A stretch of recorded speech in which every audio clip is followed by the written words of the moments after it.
For 25 years, Annaliese Holland lived a life most people couldn't imagine one, where each sunrise felt like a challenge, and each night felt like a small victory. But what no one truly saw was the quiet storm constantly building behind her fragile smile. She had spent her entire childhood inside hospital walls, facing doctors who looked at her with concern they tried and failed to hide. They ran tests, changed treatments, whispered to each other in hallways where she couldn't hear the words, but she could always feel the fear in their voices. And yet, she fought every single day. But something changed when she turned 18.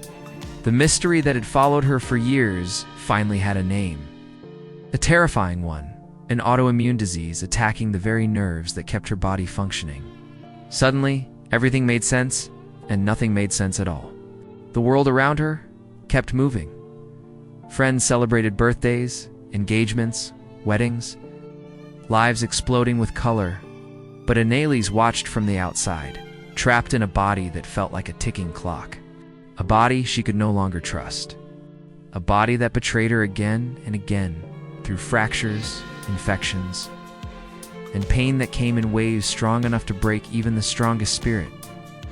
Still, she pushed forward. She wouldn't leave without fighting. People around her called her brave, yet they never saw the nights where she stared at the ceiling, wondering how much more she could take. They didn't see the fear in her eyes each time a new infection hit, each time machines beeped faster, each time she asked herself if this was the moment her body would finally let go. And yet, she survived again and again. 25 times she was pulled back from the edge of death. 25 times she looked at her parents, exhausted, barely able to speak, whispering, "I'm still here, but I don't know why." Then came the moment that changed everything. A night in the hospital when her heart almost stopped. Doctors rushed in. Lights flashed. Voices blurred. She slipped away, then suddenly returned, gasping for breath. When she opened her eyes, she saw her father standing over her, tears silently falling. And in that fragile moment between life and death, Annaliese realized something that chilled her to the bone. This wasn't living.